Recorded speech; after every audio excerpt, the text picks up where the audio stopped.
Eu quero saudar a todos com a paz do Senhor Jesus. Amém.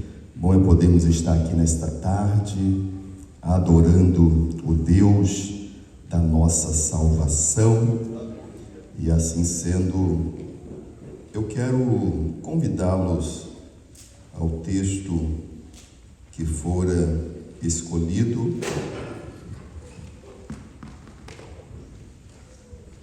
Filipenses capítulo de número 3.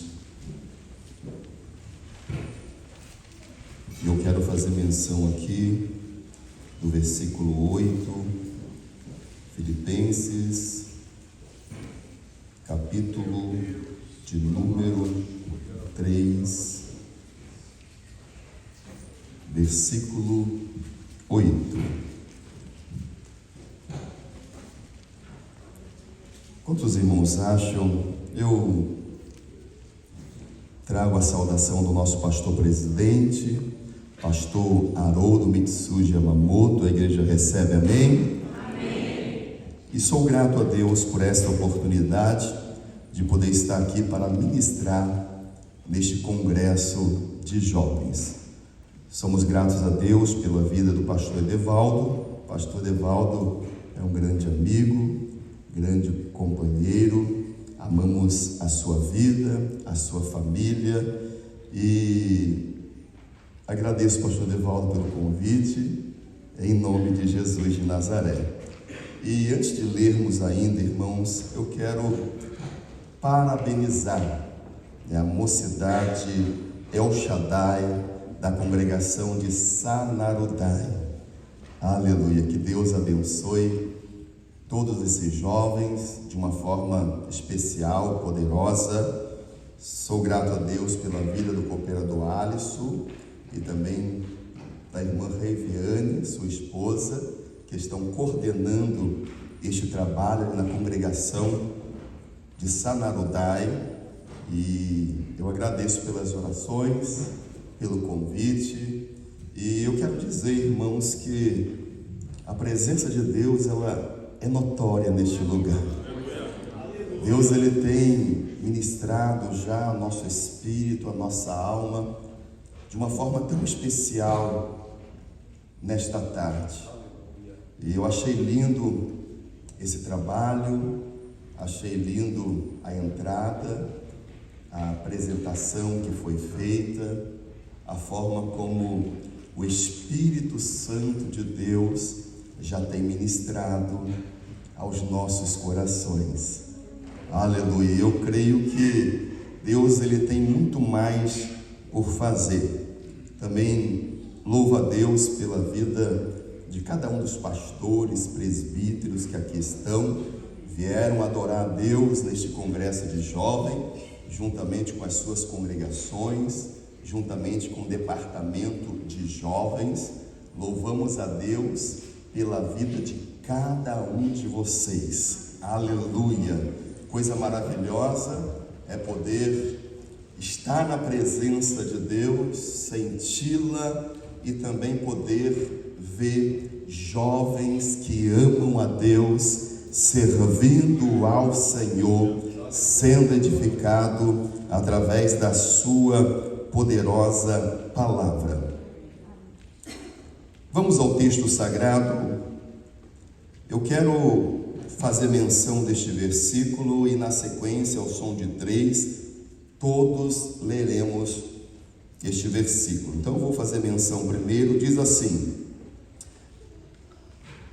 versículo 8: E na verdade, tenho também por perda todas as coisas, pela excelência do conhecimento de Cristo Jesus, meu Senhor, pelo qual sofri a perda de todas as coisas e as considero como esterco para que possa ganhar a Cristo. Quero convidar toda a igreja, todos os jovens, ao som de 3, 1, 2, 3.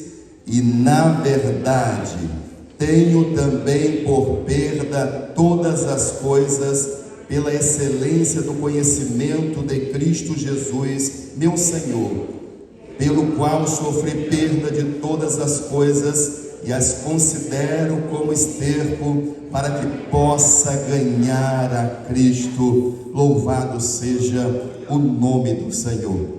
A oração já foi feita. Quero convidar você neste momento a tomar o seu assento. E esse versículo, irmãos, ele é muito lindo. E na verdade, este versículo, ele traz a sugestão de vários temas. Baseado neste versículo, nós podemos tirar aqui vários subtemas. E um deles poderia ser: jovens que escolhem a Cristo acima de tudo. Diga comigo: jovens que escolhem a Cristo acima de tudo. Também poderíamos dar outro tema para este texto em apreço, que é perdendo o mundo e ganhando a Cristo. Diga comigo: perdendo o mundo e ganhando a Cristo. Ainda poderíamos dar mais um tema baseado neste versículo, que é o maior valor da vida: conhecer a Cristo.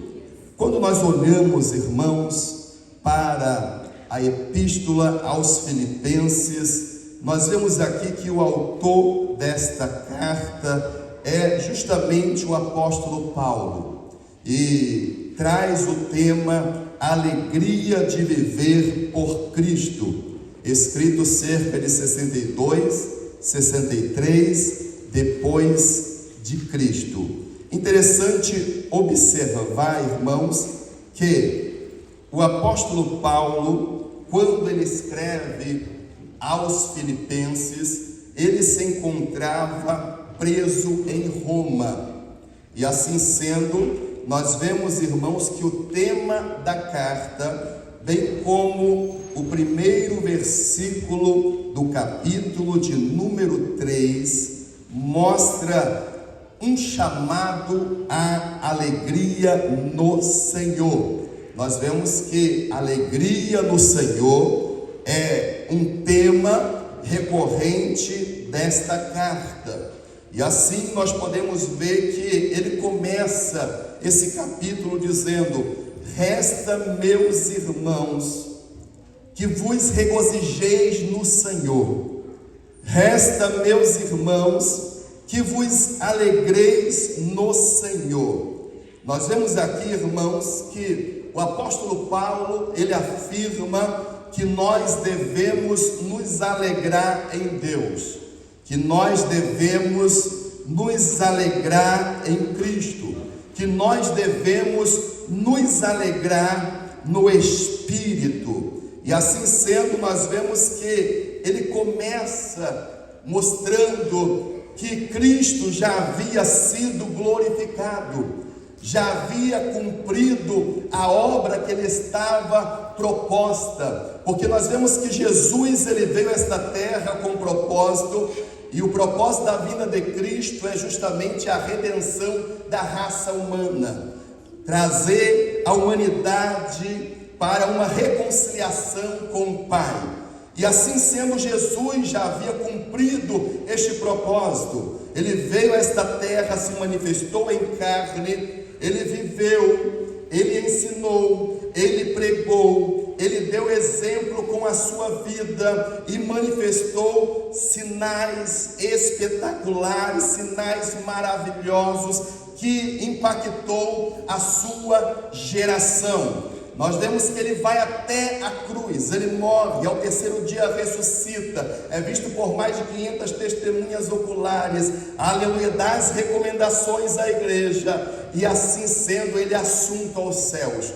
Quando olhamos, irmãos, para o apóstolo Paulo, imagine só, irmãos, alguém na prisão, alguém que estava preso, mas não como malfeitor, mas como um servo do Senhor Jesus Cristo, mas como um discípulo de Cristo, fazendo a vontade do Senhor. Ele estava na prisão. Irmãos, O apóstolo Paulo estava na prisão, mas ele gozava de alegria no seu coração, aleluia. Mas por que, pastor Sérgio? Porque, irmãos, aleluia, ele tinha o Espírito Santo de Deus habitando na sua vida, porque ele era a habitação de Deus. Irmãos, quando nós olhamos para o apóstolo Paulo, nós vemos que ele estava preso, mas a palavra, como foi dito aqui nesta tarde, não estava presa. Ele estava na prisão, mas havia uma alegria incontida no seu coração, aleluia. Como pode, irmãos, alguém estar na prisão e dizer: alegrai-vos no Senhor? Ele estava dizendo para a igreja, aleluia, a igreja que receberia a sua carta. Ele estava incentivando a igreja de Filipos a se alegrar em Deus, se alegrar no Senhor, aleluia, louvado seja o nome do Senhor. Com isso, o apóstolo Paulo estava dizendo que a alegria do cristão não é ausência de problemas, a alegria do cristão não é circunstância favorável. Ele estava afirmando que a alegria do cristão independe de situações e circunstância, porque a alegria do cristão é uma pessoa. A alegria do cristão é Jesus Cristo, o autor da nossa fé. Louvado seja Deus, aleluia, porque como cristãos, como salvos, temos um relacionamento com Ele. Nós não precisamos, irmãos, de circunstâncias favoráveis para que possamos nos alegrar, aleluia, porque a alegria que há no seu coração, jovem, a alegria que há no seu coração, minha irmã, a alegria que há no seu coração, pai, mãe, a alegria que há no nosso coração, ela vem, aleluia, por causa da presença do Espírito Santo de Deus, por causa da presença, aleluia, de Jesus Cristo. Diga comigo, o apóstolo Paulo. Mais forte. Vocês almoçaram hoje? Vamos lá? Diga comigo, o apóstolo Paulo. Quando escreve aos Filipenses, estava na prisão, mas havia uma alegria incontida no seu coração. Louvado seja Deus.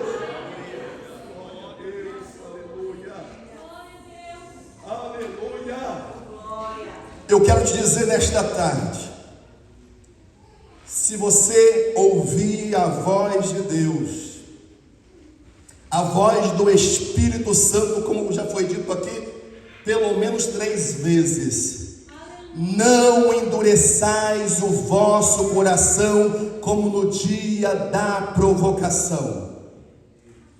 Deus, Ele fala conosco através da sua palavra. Deus, Ele fala conosco através do seu Espírito. Deus ministra ao nosso espírito conforme a necessidade que cada um de nós tem, aleluia. E eu digo uma coisa, aleluia, se nós estivermos com os nossos corações abertos, com os nossos ouvidos sensíveis, nós vamos ouvir Deus falar conosco e vamos sair daqui diferente, vamos sair daqui fortalecido nele, vamos sair daqui renovados para a glória do nome do Senhor Jesus Cristo.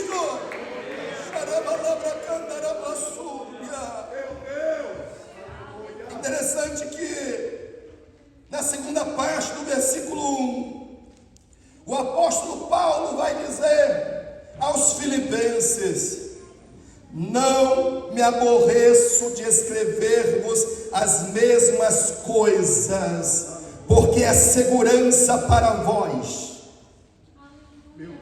Quando nós olhamos para a parte B do versículo, nós vemos que o apóstolo Paulo ele traz ênfase na repetição, tendo a repetição como um recurso poderoso, ou seja, um recurso pedagógico. Aleluia!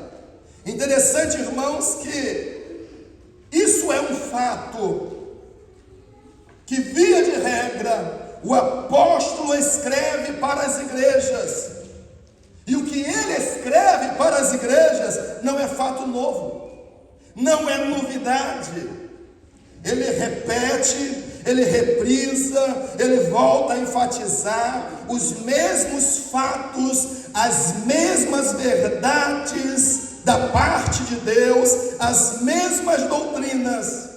E com isso o apóstolo estava querendo dizer que a igreja não deveria estar atrás de novidades, a igreja não deveria estar atrás de coisas novas, de novos ensinamentos. Nós vemos aqui, irmãos, aleluia, que ele mostra que a igreja deveria se apegar, se agarrar às mesmas verdades gloriosas que o Senhor já assim tinha dado pelo seu Espírito.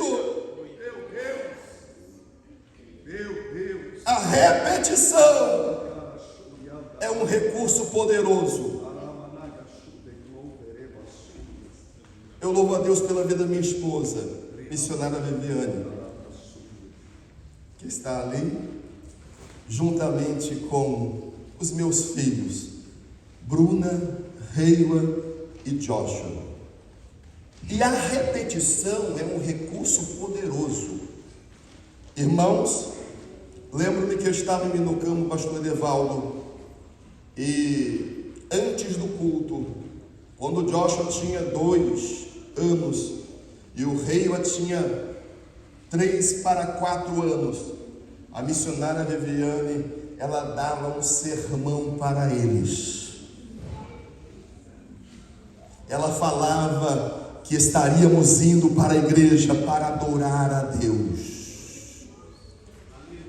Ela ensinava que a igreja é local aonde o crente ora, aonde o crente adora, aonde o crente serve a Deus, aonde o crente guarda os seus pés para servir ao Senhor com reverência. Irmãos, aleluia, eles ouviam esta mensagem dela, e eu também ouvia. Todos os cultos ela dava aquela orientação. E ela dizia: olha, não pode andar na igreja só se for no banheiro, eu vou com vocês, vocês vão sentar e vão adorar a Deus, vão sentar e vão servir ao Senhor. E assim, irmãos, ela fez, ela repetiu, pastor Edevaldo, e quando olhava para o rei Joshua, eles estavam sentados durante o culto, aprendendo a adorar a Deus. Uma vez, irmãos, eu fui em uma outra igreja e uma irmã chegou e eu ouvi e falou assim: nossa, missionária Viviane, os seus filhos são uma bênção, os seus filhos são santos, que lindo, olha como eles ficam comportados na igreja.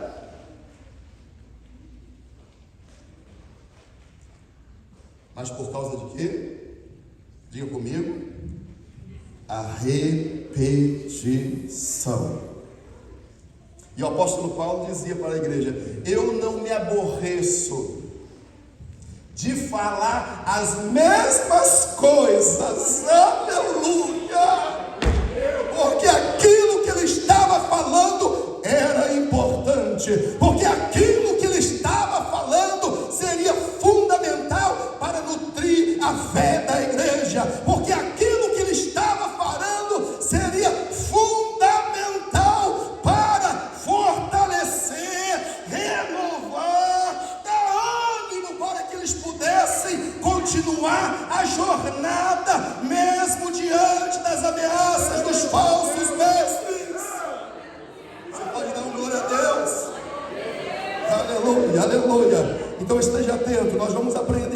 nesta tarde, em nome de Jesus de Nazaré.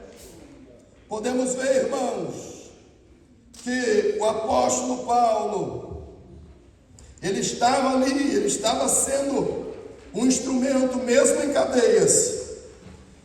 Ele estava preso, mas a palavra não estava presa. Paulo, ele enfatiza que as verdades cristãs, aleluia, nelas nós devemos perseverar. Nela nós devemos manter a nossa fé, para que assim possamos estar nutridos. E interessante ainda, irmãos, que no versículo 2, o apóstolo Paulo, ele vai dizer: guardai-vos dos cães, guardai-vos dos maus obreiros, guardai-vos da circuncisão.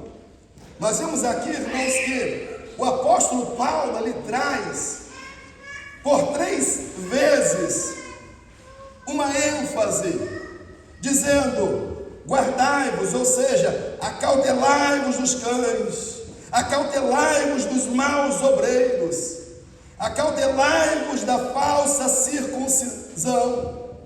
O apóstolo Paulo, irmãos, ele estava querendo dizer com isso: olha, igreja, fique atenta, abra os olhos, não deixe de vigiar, não deixe de acautelar-se, porque há um perigo que ronda a igreja, um perigo iminente, porque ele sabia, irmãos, que no meio da igreja iria entrar lobos vorazes com seus ensinos, com as suas heresias, com as suas mentiras perniciosas, e a igreja deveria estar atenta, deveria guardar-se desses maus obreiros, bem como dos seus ensinos, porque esses ensinos poderiam minar a sua fé e destruir a sua vida.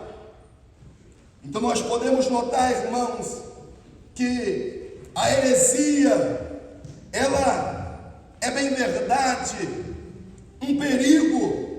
A heresia é bem verdade um veneno mortal.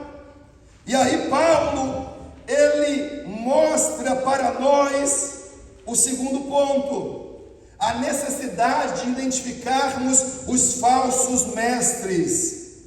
Nós vemos, irmãos, que ele vai assim caracterizar esses falsos mestres de 3 maneiras, como eu já mencionei: chamando-os de cães, maus obreiros, falando a respeito da falsa circuncisão. Paulo aqui, ele não está falando para 3 grupos diferentes, mas Paulo, ele está falando para um grupo. Quem são eles? Esses são os falsos mestres. Paulo está referindo aqui aos judaizantes. E quem eram os judaizantes? Nós vemos, irmãos, que aquelas pessoas que estavam ali infiltradas na igreja, elas vieram do mundo gentílico, tinham aderido à fé judaica, e essas pessoas, irmãos, também haviam abraçado o cristianismo, e essas pessoas estavam tentando juntar o cristianismo com a fé judaica, tentando fazer uma mistura do cristianismo com a fé judaica, com isso querendo transtornar o cristianismo, transtornar a igreja, levando a igreja a ser uma seita judaica. Olha o perigo. E podemos ver, irmãos, que eles tinham um ponto que consideravam mais importante. Pastor Sérgio, qual era esse ponto? Nós vemos, irmãos, que eles afirmavam que nenhuma pessoa poderia ser salva somente através de Cristo, somente através da sua obra, que nenhuma pessoa poderia ser salva pela graça de Deus, mas era necessário eles cumprir o rito da lei. E aí nós vemos, irmãos, que essa era a heresia que estava se disseminando dentro da igreja. E podemos ver, irmãos, que o apóstolo Paulo, apesar da alegria que ele tinha em Deus, às vezes ele se incomodava e até mesmo se entristecia, mas por causa de quê? O cuidado que ele tinha com a igreja. Ele temia que a igreja fosse corrompida, ele temia que aqueles cristãos deixassem de lado a salvação pela graça e aderisse ali ritos judaicos, para que assim pudesse estar salvo. E quando nós olhamos, irmãos, na Bíblia Sagrada, nós vamos notar em Atos capítulos 15 que houve ali o primeiro concílio. E o primeiro concílio ele veio justamente, irmãos, para tratar esse assunto. Atos 15:1 vai dizer: e alguns que tinham descido da Judéia ensinavam assim aos irmãos: se não vos circuncidades, conforme o uso de Moisés, não podereis ser salvos. Então nós vemos, irmãos, que esse era um assunto que estava sendo tratado nos primórdios da igreja. E aí ele sabia da importância, irmãos, de estar o quê? Advertindo os irmãos, trazendo ênfase para que eles se acautelassem, para que eles se guardassem dos maus obreiros, para que eles não fossem o quê? Contaminados. Nós vemos que o apóstolo Paulo chama eles de quê? De cães. E interessante, irmãos, que Paulo, quando ele usa essa expressão, irmãos, nós precisamos entender o contexto, porque quando se fala de cães, quem é que tem aqui um cãozinho em casa? Eu não tenho, vou baixar a mão. Quem é que gosta de um cachorrinho? Quem é que tem um cãozinho lá? Quem é que cuida? O apóstolo Paulo estava dizendo que esses maus obreiros, eles eram o quê? Cães. E dentro do contexto que o apóstolo Paulo fala, irmãos, nós vemos que esses cães na sua época não eram animais de estimação. Não, irmãos, nós vemos aqui que esses cães que o apóstolo Paulo menciona eram cães semi-selvagens, que vagueavam em matilha, procurando assim presas aos latidos. E nós vemos, irmãos, que os cães naquela época eram animais selvagens, que buscavam alcançar alguma presa. E aí nós vemos que ele vai identificar esses falsos mestres como cães. Ele apresenta esses falsos mestres como cães. E ainda ele segue dizendo: guardai-vos dos maus obreiros. Aleluia. Por que maus obreiros, pastor? Porque, irmãos, aqueles falsos mestres eram obreiros que não tinham compromisso com Deus, da palavra e nem a palavra de Deus, e queria de alguma forma corromper o povo de Deus. Então nós vemos que o apóstolo Paulo, ele traz essa ênfase: guardai-vos dos cães, guardai-vos dos maus obreiros. E ele ainda continua dizendo: